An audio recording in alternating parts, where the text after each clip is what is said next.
Hello everyone, welcome back to the channel the training rose. आज हम पढ़ेंगे class 12 का chapter Indigo by Louis Fischer. इस video में आपको बेस्ट एनसीईआरटी एक्सप्लेनेशन मिल जाएगा along with word meanings and most important questions. अगर आपको वीडियो अच्छा लगे तो प्लीज वीडियो को लाइक करना मत भूलना। तो 1942 में लुइस फिचर गांधी जी के आश्रम को विजिट करते हैं, सेवाग्राम, और उनसे पूछते हैं कि आपने ये ब्रिटिश को भगाने का क्यों आपने डिसीजन लिया है और आपने कैसे हेल्प की लोगों की जो ब्रिटिश ने सफर कर रहे हैं। तो गांधी जी बताते हैं कि 1916 दिसंबर में आईएनसी जो है, इंडियन नेशनल कांग्रेस, उनकी एनुअल पार्टी थी लखनऊ में, और वहाँ पे 2301 डेलीगेट्स थे, यानी कि लीडर्स आए हुए थे।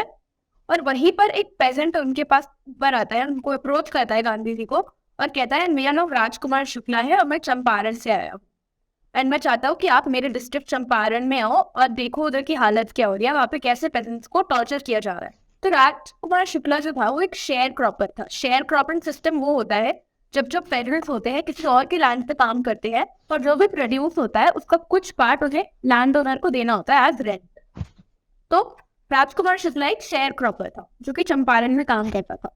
वो इलिटरेट था, उसने कभी पढ़ाई लिखाई नहीं करी थी, लेकिन वो रेजोल्यूट था, वो बहुत डिटरमिन्ड था। वो गांधी जी ने बहुत बार उनको मना किया कि मैं नहीं आऊंगा, लेकिन फिर भी वो उनके पीछे पड़ा रहा। वो डिटरमिन्ड था अपने डिसीजन को लेकर। तो क्योंकि चंपारण में इंडिगो प्लांटेशन का जो सिस्टम था वो बहुत ही टॉर्चरस था, इसीलिए किसी ने राजकुमार शुक्ला को रेकमेंड किया था कि तुम जाकर गांधी से बात करो। और वो बिहार से गांधी के पास आया था लखनऊ में बात करने के लिए। गांधी ने बताया राजकुमार शुक्ला को कि वो बहुत बिजी है, उनकी अपॉइंटमेंट्स है हर जगह।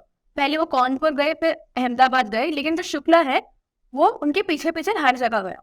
अब इस चीज से गांधी जी बहुत इम्प्रेस्ड हो गए थे। The ability to never give up, tenacity, sharecroppers tenacity जो था, उससे बहुत इम्प्रेस हो गए थे गांधी जी।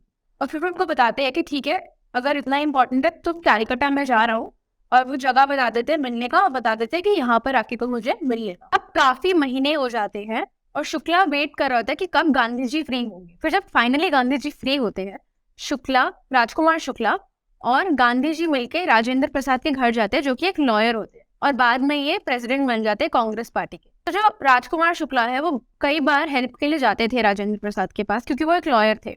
इसीलिए इस बार जब वो गांधी जी के पास साथ गए तो जो सर्वेंट्स है उन्होंने दोनों को अंदर आने के लिए अलाउ कर दिया, क्योंकि उनको पता था कि ये पुअर पेजेंट है जो कि आता रहता है हेल्प मांगने।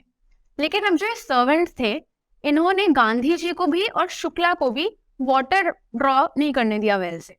शुक्ला को तो इसलिए नहीं क्योंकि वो लोअर कास्ट का था, लेकिन सर्वेंट्स को लगा कि गांधी भी लोअर कास्ट का है क्योंकि एक पुअर पेसेंट के साथ आया, तो उन्होंने एज्यूम कर लिया ये। इसके बाद गांधी जी डिसाइड करते हैं उनको मुजफ्फरपुर जाना है, जो कि चंपारण के रास्ते में आता है, क्योंकि वो ज्यादा डिटेल्ड इन्फॉर्मेशन जानना चाहते थे जो कंडीशंस है चंपारण की उसके बारे में। फिर वो टेलीग्राम भेजते हैं प्रोफेसर जेबी कृपलानी को कि वो स्टेशन पे लेने आ जाए गांधी जी को, मुजफ्फरपुर के स्टेशन पे। और जो जेबी कृपलानी है अपने स्टूडेंट्स के साथ लेने आ जाते हैं गांधी जी को स्टेशन पे। अब इसके बाद एक दूसरे प्रोफेसर होते हैं, प्रोफेसर मलकानी, जिनके घर गांधी जी रहते हैं 2 दिन के लिए।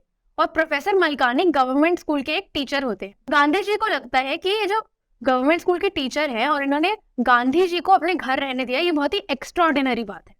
अब ये एक्स्ट्राऑर्डिनरी बात क्यों है?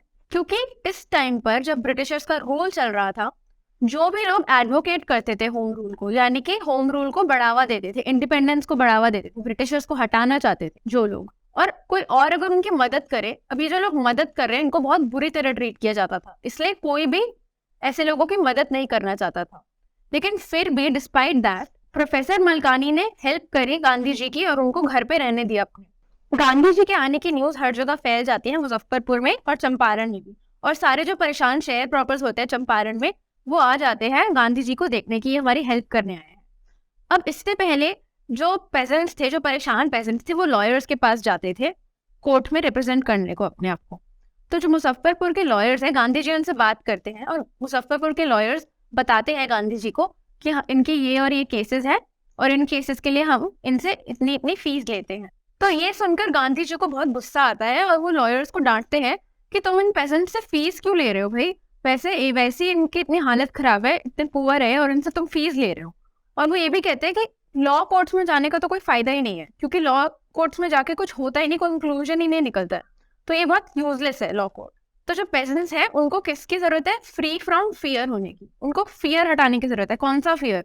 कि वो अपोज नहीं कर सकते, कि उनके साथ कुछ गलत हो रहा है तो वो उसको अपोज नहीं कर सकते, इस चीज का fear. Most of the arable land in Champaran was divided into large estate.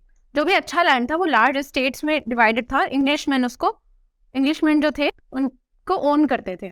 जो कमर्शियल क्रॉप था वहाँ का वो था इंडिगो।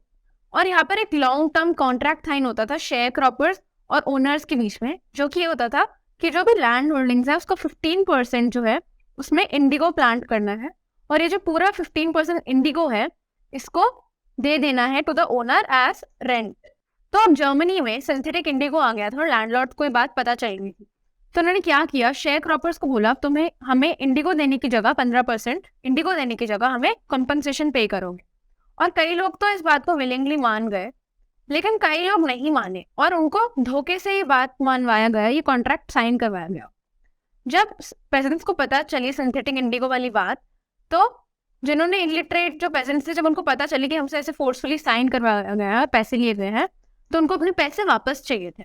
अब इस पॉइंट पर जो गांधी जी है वो चंपारण पहुंच जाते हैं और वो स्टार्ट करते हैं बाय गेटिंग द फैक्ट कि एक्चुअली हो क्या रहा है। वो इन्फॉर्मेशन चाहते हैं इस चीज पे, लेकिन जो सेक्रेटरी है ब्रिटिश लैंडलॉर्ड एसोसिएशन के, वो गांधी जी को कोई इन्फॉर्मेशन नहीं देते, ये कह के कि गांधी जी एक आउटसाइडर है। लेकिन गांधी जी कहते हैं मैं कोई आउटसाइडर नहीं हूँ। अब गांधी जी क्या कहते हैं कि वो एक ब्रिटिश ऑफिशियल कमिश्नर के पास गए टिरहुट डिवीजन के, जो कि चंपारण में ही था, और उन्होंने कहा कि मुझे इन्फॉर्मेशन चाहिए। लेकिन यहाँ पर भी जो सेक्रेटरी थे उन्होंने मना कर दिया गांधी जी को और बोला कि तुम ऐसे चले जाओ। लेकिन गांधी जी ऐसे नहीं गए, उल्टा वो मोतीहारी चले गए, जो कि चंपारण का कैपिटल था, और काफी लॉयर्स ने उनको कंपनी करा। और रेलवे स्टेशन में कई लोग गांधी जी से मिलने आए थे। गांधी जी अपनी इन्वेस्टिगेशन कर रहे थे और अपने फैक्ट कलेक्ट कर रहे थे, इन्फॉर्मेशन सीख कर रहे थे कि क्या हो रहा है क्या नहीं हो रहा। और तभी एक रिपोर्ट आती है कि नियर बाय विलेज में एक पेजेंट को बहुत बुरी तरह ट्रीट किया गया है। तो अब गांधी जी निकल रहे होते हैं उनको देखने के लिए। वैसे ही क्या होता है, अगली सुबह एक पुलिस का सुपरिंटेंडेंट आता है और गांधी जी को ले जाता है अपने साथ, और उनको एक नोटिस देता है कि वो चंपारण को इमीडिएटली लीव कर दे। लेकिन गांधी जी ने रिसीप्ट पे साइन कर दिया कि वो इस ऑर्डर को डिसोबे करेंगे और वो चंपारण छोड़कर नहीं जाएंगे। तो अब क्या होता है कि गांधी जी को अगले दिन कोर्ट में बुलाया जाता है। सारी रात गांधी जी सोते नहीं है। अगले दिन कोर्ट में जाने से पहले वो राजेंद्र प्रसाद को टेलीग्राफ करते हैं कि तुम बिहार से सारे इन्फ्लुएंशियल फ्रेंड्स के साथ यहाँ पर आ जाओ। अब सुबह जब होती है तो मोतीहारी जो होता है वो it became black, Motihari black हो जाता है पेजेंट से, यानी कि बहुत डार्क कम्प्लेक्शन के पेजेंट्स वहां पर आ जाते हैं। They did not know Gandhi is record in south Africa. उनको ये नहीं पता होता कि वो वहाँ पे ब्लैक लोगों के सपोर्ट करते थे साउथ अफ्रीका में। उनको बस इतना पता था कि एक महात्मा आए हैं जो उनकी हेल्प करने आए हैं, अथॉरिटीज से उनको छुटकारा दिलाने आए हैं। तो थाउजेंड्स में लोग आके क्राउड बना के खड़े हो जाते हैं, और ये बिगिनिंग होती है उनके लिबरेशन फ्रॉम फियर की, यानी कि उनके डर हटाने की ये बिगिनिंग होती है, ब्रिटिश का डर हटाने की बिगिनिंग होती है। ऑफिशियल्स जो है उनको बहुत पावरलेस सा फील हो रहा होता है गांधी की कॉपरेशन की वजह, क्योंकि इतने ज्यादा क्राउड हो जाते हैं, वो कंट्रोल नहीं कर पाते इतने क्राउड को। तो गांधी जी हेल्प करते हैं क्राउड को रेगुलेट करने में, और वो कॉन्क्रीट प्रूफ दे रहे होते हैं, स्ट्रेट फॉरवर्ड प्रूफ दे रहे होते हैं कि तुम्हारी जो सुपीरियोरिटी है इसको हम चैलेंज कर सकते हैं, इसको हम क्वेश्चन कर सकते हैं, हम इसके अगेंस्ट लड़ सकते हैं जो तुम हम पे ऑप्रेसिव रूल कर रहे हो। गवर्नमेंट बहुत शॉक हो गई थी, और जो प्रोसिक्यूटर है उसने कहा जज को कि तुम ये ट्रायल को पोस्टपोन कर दो। और जो अथॉरिटीज है वो अपने सीनियर से बात करना चाहती थी, वो डिसीजन नहीं ले पा रही थी। गांधी जी एक स्टेटमेंट रीड करते हैं कि मैं गिल्टी हूँ, मैंने लॉ को डिसोबे किया है और इसीलिए मैं यहाँ से नहीं जाऊंगा। और उन्होंने कहा कि ये डिले क्यों हो रहा है, उन्होंने इस डिले के अगेंस्ट प्रोटेस्ट करा कि वो डिसीजन क्यों नहीं ले रहे जल्दी। उन्होंने बोला कि वो एक ड्यूटी कॉन्फ्लिक्ट ऑफ ड्यूटीज में इन्वॉल्व थे और वो एक बुरा एग्जाम्पल नहीं सेट करना चाहते थे। उनको कोई रिस्पेक्ट नहीं चाहिए थी, लॉयर्स से कोई रिस्पेक्ट नहीं चाहिए थी, उनको किसी अथॉरिटी की रिस्पेक्ट नहीं चाहिए थी, लेकिन वो ये ह्यूमैनिटेरियन और नेशनल सर्विस के लिए कर रहे थे। मैजिस्ट्रेट ने अनाउंस किया कि 2 घंटे के बाद अनाउंस करेंगे डिसीजन को, लेकिन गांधी जी ने इस पर भी मना कर दिया। और मैजिस्ट्रेट ने ये कहा कि 2 घंटे तक हम तुम्हें बेल दे देंगे, लेकिन गांधी जी ने कहा मुझे बेल नहीं चाहिए। तो जज ने क्या किया, गांधी जी को रिलीज कर दिया बिना बेल। अब जब फिर से कोर्ट लगता है, जब फिर से कोर्ट की मीटिंग होती है, तो जज कहता है कि वो कई दिनों तक डिसीजन नहीं देगा, जजमेंट डिलीवर नहीं करेगा। तब तक उन्होंने गांधी जी को फ्री छोड़ दिया। तो उसी time Rajendra Prasad, Brij Kishore Babu, Maulana Mazharul hook and several other prominent lawyers जो है वो अराइव करते हैं बिहार से, और वो गांधी के साथ आते हैं। गांधी उनसे पूछते हैं कि वो क्या करेंगे अगर गांधी को प्रिजन में भेज दिया। तो सीनियर लॉयर कहते हैं कि हमारा तो पर्पस यही है कि हम आपको एडवाइस करें, तो अगर आपको जेल में भेज दिया तो हम घर चले जाएंगे। तो गांधी जी पूछते हैं, अच्छा तुम घर चले जाओगे तो शेयर क्रॉपर्स के साथ जो इनजस्टिस हो रहा है उसका क्या? तो लॉयर्स सोचने लग गए। गांधी जो थे वो बिल्कुल स्ट्रेंजर थे। अब ये जो लॉयर्स है वो रियलाइज करते हैं कि गांधी स्ट्रेंजर होकर भी प्रिजन जाने के लिए तैयार है पेजेंट्स के लिए, लेकिन वो खुद बिहार के होके उनके लिए हेल्प नहीं करना चाहते और वो घर चले जाते। और अगर वो घर चले जाते उनको छोड़ के तो ये बहुत ही शेमफुल बात होगी उनके लिए। तो उनको ये बात रियलाइज होती है कि गांधी जी बिहार से ना होकर भी जेल जाने को तैयार है पेजेंट्स के लिए, लेकिन हम लोग बिहार से होकर भी पेजेंट्स के लिए जेल जाने को तैयार नहीं है। तो इसी बात पे वो गांधी जी को जाके बोलते हैं कि अगर आपको जेल में डाल देंगे तो हम भी जेल जाने के लिए तैयार हो जाएंगे। ये सुन के गांधी जी को बहुत अच्छा लगता है और एक यूनिटी जो होती है वो जागृत होती है सब में, और वो कहते हैं the battle of Champaran is one. काफी दिनों बाद गांधी जी को एक रिटन कम्युनिकेशन आता है लेफ्टिनेंट गवर्नर से कि जो एक केस चल रहा था गांधी जी पे, जो उन्होंने डिसोबे किया है लॉ, वो ड्रॉप हो गया है। इसीलिए जो सिविल डिसोबीडियंस है पहली बार इंडिया में जीता था। गांधी जी और लॉयर्स इसके बाद पूरी एक इंक्वायरी करते हैं चंपारण में, क्या क्या उनके साथ अत्याचार हुआ है, क्या क्या अनफेयर प्रैक्टिसेस हुई है उनके साथ। अराउंड 10,000 पेजेंट्स की वो प्रॉब्लम्स को नोट डाउन करते हैं, क्या क्या उनके साथ अनफेयर चीजें हुई, और एक फुल फ्लंग इंक्वायरी चलती है। इसके बाद जून में गांधी जी को सर एडवर्ड गेट के पास बुलाया जाता है, जो कि वहाँ के लेफ्टिनेंट गवर्नर होते हैं। लेकिन वहां जाने से पहले गांधी जी काफी सारे लीडर्स को कंसल्ट करते हैं और उनको डिटेल्स प्लान्स बता देते हैं। इसके बाद उनके 4 टोटल मीटिंग्स होती है, इंटरव्यूज होते हैं लेफ्टिनेंट गवर्नर के साथ, जिसका रिजल्ट ये होता है कि एक ऑफिशियल कमीशन एम्प्लॉय होती है जो कि इंडिगो के शेयर कॉर्पोरेट्स के सिचुएशन को इंक्वायर करेंगी, उनके बारे में देखेंगी क्या हो रहा है, क्या गलत हो रहा है। तो कमीशन थी, इसमें लैंडलॉर्ड्स थे, गवर्नमेंट ऑफिशियल्स थे, और पेजेंट्स की तरफ से सिर्फ गांधी जी थे। गांधी जी अब कई 7 महीने तक चंपारण में रहते हैं और फिर उसके बाद भी सेवरल शॉर्ट विजिट्स करते हैं वहां पे। के बाद ये जो विजिट होता है इसमें पूरा 1 साल निकल जाता है गांधी जी की लाइफ का। जो कमीशन है, जब इनकी पूरी इंक्वायरी खत्म हो जाती है, काफी सारा एविडेंस बाहर निकल के आता है और ये प्रूफ हो जाता है कि जो बिग प्लांटर्स है, जो लैंड ओनर्स हैं, इन्होंने पेजेंट्स के साथ बहुत अनफेयर किया है। तो अब लैंडलॉर्ड्स को लगता है कि अब ये चीज प्रूफ हो चुकी है कि हमने अनफेयर किया है, तो हमें गांधी जी जो है पूरा का पूरा रिफंड मांगेंगे। लेकिन to their surprise Gandhi ji सिर्फ 50% रिफंड मांगते हैं। लैंडलॉर्ड सोचते हैं ठीक है, इतना कम मांग रहे हैं तो चलो हम और बार्गेन कर लेते हैं, और वो कहते हैं कि हम सिर्फ 25% रिफंड देंगे। And to their amazement mister Gandhi जो होते हैं वो इस चीज को मान जाते हैं। वो कहते हैं चलो ठीक है, तो हमें 25% रिफंड दे दो। और गांधी जी एक्सप्लेन करते हैं कि हमें कितना रिफंड मिले अभी वो इतना इम्पोर्टेंट नहीं है, इम्पोर्टेंट ये है कि हमें रिफंड मिले, इसलिए ताकि प्रूफ हो सके कि लैंडलॉर्ड ने अनफेयर किया है, और कोई भी अगर इंडिया में अनफेयर चीज करेगा तो उन्हें भुगतना पड़ेगा। दिखाया जा सके पेजेंट्स को कि हाँ, अगर तुम्हारे साथ अनफेयर हुआ है तो तुम्हारे पास राइट है कि तुम फाइट करो और अपना जो पैसा है वो वापस मांगो। तो ये चीज प्रूफ करने के लिए ये जरूरी नहीं था कि सारा का सारा रिफंड मिले, बट ये जरूरी था कि रिफंड मिले।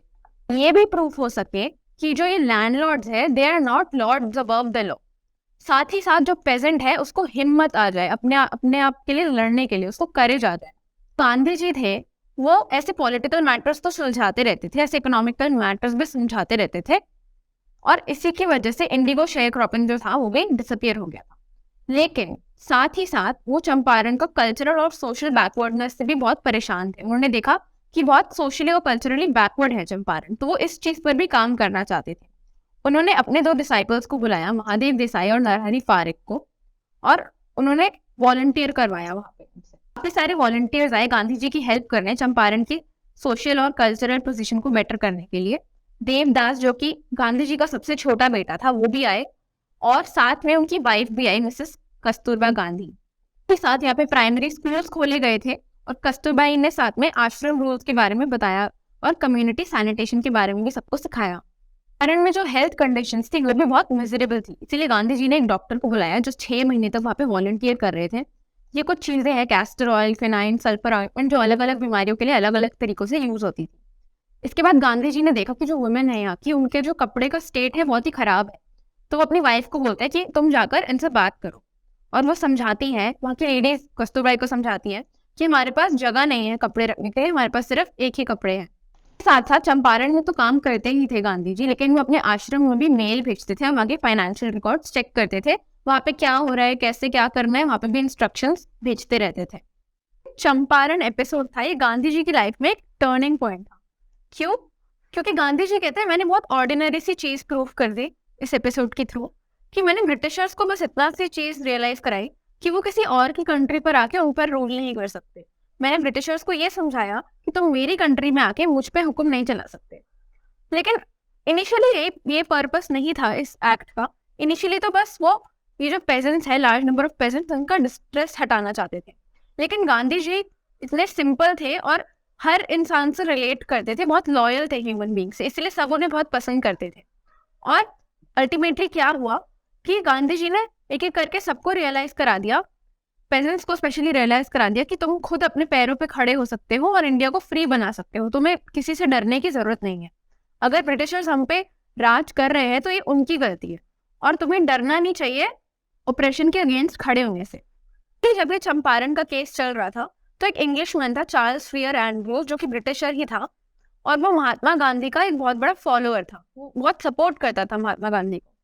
गांधी जी के लॉयर फ्रेंड्स हैं, वो सोच रहे थे कि ये एंड्रूज को हम अपने साइड कर लेते हैं और ये हमारी हेल्प कर देगा चंपारण के केस में।